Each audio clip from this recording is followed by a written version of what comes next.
Welcome to The Forecast by Ahom, connecting with people one story at a time. In this series, I'll be reviewing news the people in my network, are talking about. As a business founder, D&I consultant, and community builder, I know great content inspires. I'm going to react to today's story, and then Jazz, the AI, will read it aloud to you. We have so much to cover, so please like, follow, share, and let's get started.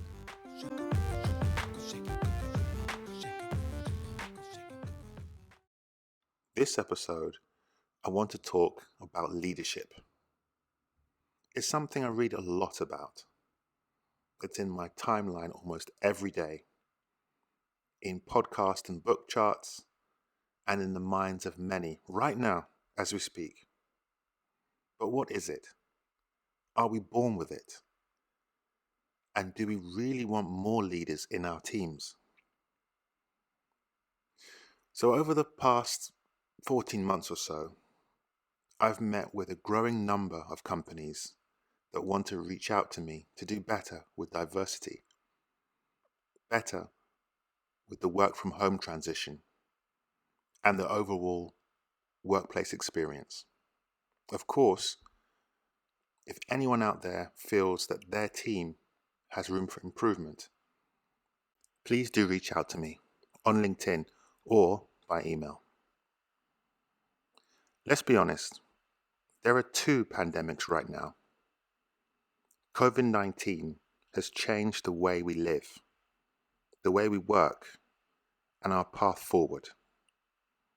The other pandemic is the anti-racism movement, which has altered our sight of the road ahead, hopefully forever. I won't bore you with details right now. I'll leave that for anybody who wants to have a one-on-one session with me or a group meeting. But what I will say now is habits, values, and character drives behavior. I mentioned a few weeks ago, change happens not only from the bottom up, as we try so often to implement in offices all over the world. It happens from top down. Role models are healthy. We need leaders to inspire innovation and creativity. But there's a catch. There's always a catch. The evil genius. Mark Zuckerberg, Steve Jobs, Sarah Blakely, they all founded and led top companies. So what do I say to businesses that want to follow in their footsteps? If you knew better, you'd do better. The first step to a solution is hiring. Get top people on your team. Do what it takes to attract diverse talent, and then grow and nurture with an inclusive hand. Environments of the future can't be built with yesterday's thinking. The number one pushback I get around this topic is, well, we can't find leaders like that. They just don't exist, Alex. But of course they exist. Unfortunately, people who are right for the job are passed by because of their age, gender, religion, their location, race, sexual orientation, even education. Let me tell you a story. As many of you know, I'm a keen football player. I have a long history in the game as a player and a coach. I wrote a piece for Adidas highlighting the similarities between elite sport and work. Leadership is another key area that is just as important in both planes. Millions of boys and girls dream of playing professional sports, but the opportunities are slim. Sometimes it's who you know, not what you know. Growing up in London around so many kids that were excelling athletically, very rarely did they have detailed portfolios of their accolades. I saw so many kids make it based on their network, and others who were gifted but overlooked. Talent just isn't enough. Albert was one of those talents. Everyone in the area thought he's going to go far. However, all the promises and opportunities didn't lead anywhere. You see, football was often run by decorated but old school bosses. It wasn't until a new breed of professionals started to creep in the game that Albert got more than positive reviews, but chances and sponsorship. To find something new or someone elite, it took for a visionary to stand up and look forward, not just for people to look back at standouts. If you need to hear that again, hear it again. Well, I think that's a good point to take a breather. I'm going to let Jazz, the AI, read the article. I'll be back shortly after to talk about some of those aforementioned leaders and what you can do next. Here's Jazz. Hire leaders for what they can do, not what they have done. The next time you are filling a leadership role, ask yourself 3 questions. First, does the candidate have the skills to be a high-performing contributor or the skills to be an effective leader? The performance level of individual contributors is measured largely through their ability, likability, and drive. Leadership, by contrast, demands a broader range of character traits, including high levels of integrity. Second, can you really trust this candidate's individual performance measures? The number one indicator of performance in most companies is a single subjective rating by a direct manager. This makes measures of performance vulnerable to bias. Finally, are you looking forward or backward? The secret to selecting great leaders is to predict the future, not to reward the past.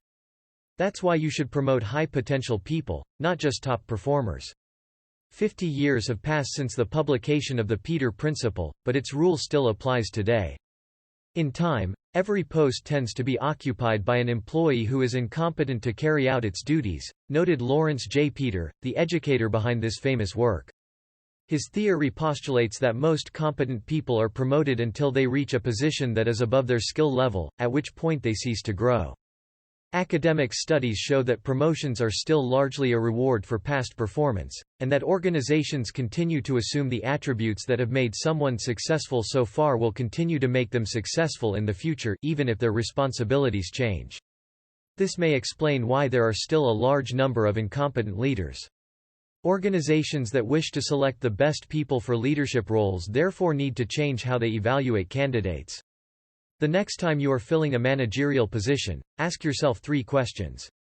1. Does the candidate have the skills to be a high-performing contributor or the skills to be an effective leader?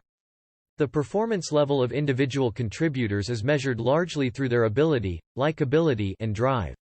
Leadership, by contrast, demands a broader range of character traits, including high levels of integrity and low levels of dark side behaviors born out of negative attributes like narcissism or psychopathy.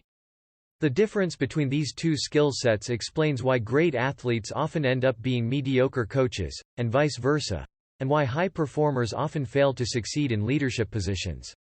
We all know that the most successful salespeople, software developers, and stockbrokers have exceptional technical skills, domain knowledge, discipline, and abilities to self-manage. But can those same skills be used to get a group of people to ignore their selfish agendas and cooperate effectively as a team? Probably not.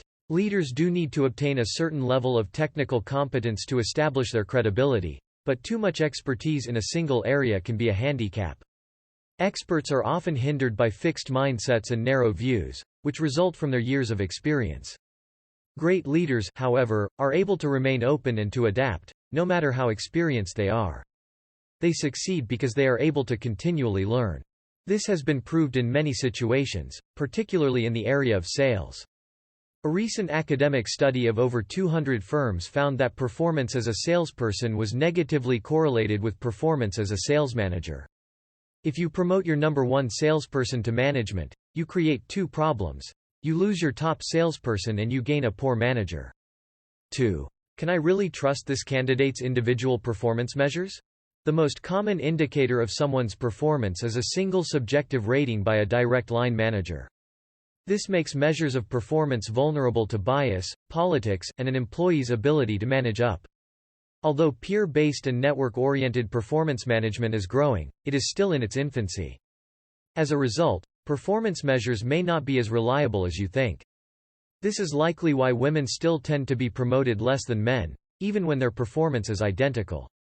Many organizations promote people into leadership positions because they create the right impression, even if their actual contributions are minimal. If you ask yourself the above question, and the answer is no, take some time to think about what good leadership looks like at your company. Are you looking for leaders who can drive great results? Bring people together? Listen and develop others? Or are you looking for leaders who can connect, innovate, and help evolve the business? Every company needs different types of leaders at different times, and someone who performs well in their current role may not be the right person to help you reach your most immediate goals. 3. Am I looking forward or backward?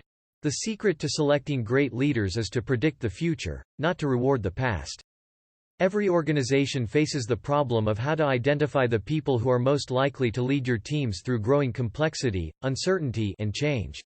Such individuals may have a very different profile from those who have succeeded in the past, as well as from those who are succeeding in the present.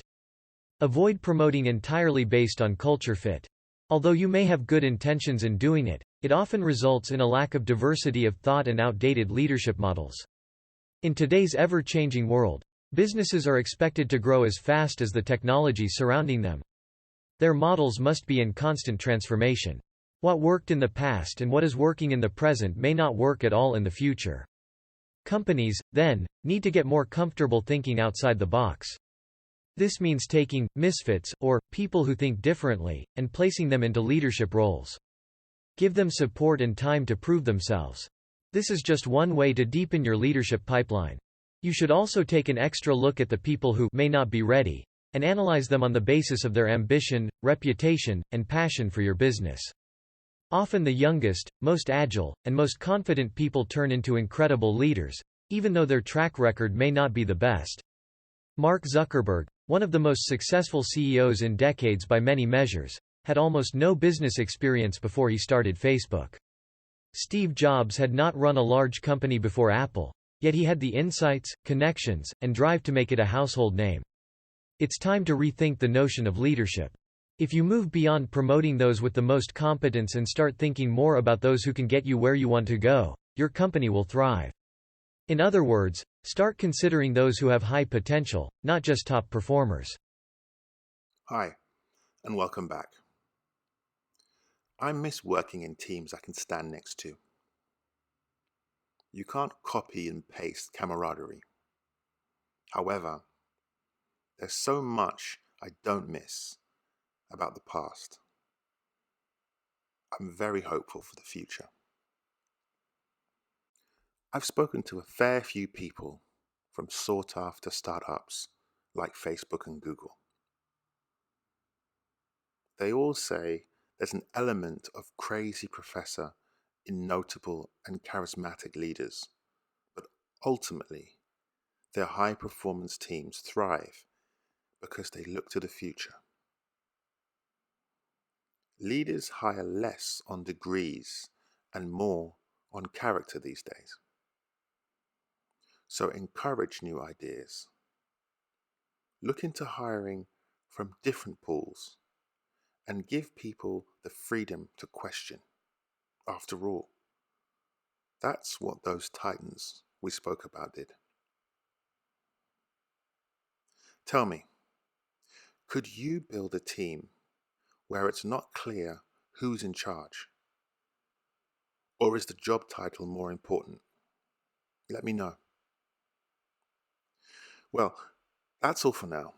This episode was all about leadership styles and how we can hire our way to success by choosing those people who look to the future. We can't ignore the past. We need to learn from it. Thanks for listening. If you're new to the channel, please do like, comment where you can, subscribe, and share with your friends. I really appreciate all the feedback I'm getting. It's really overwhelming. And of course, big shout out to all the platforms that support the Forecast podcast. Apple and Spotify are really seeing growth, which is fantastic. I got a comment recently asking me to consider putting the podcast on YouTube, which I have. So if you'd like to consume it over there, of course, be mindful. Are you listening? As it's an audio podcast so far, there isn't much to see. But you can, of course, listen to the Forecast podcast over on YouTube. Just search it and you'll find it. Well, thanks again. This has been The Forecast by Ahom. Thanks for listening and goodbye.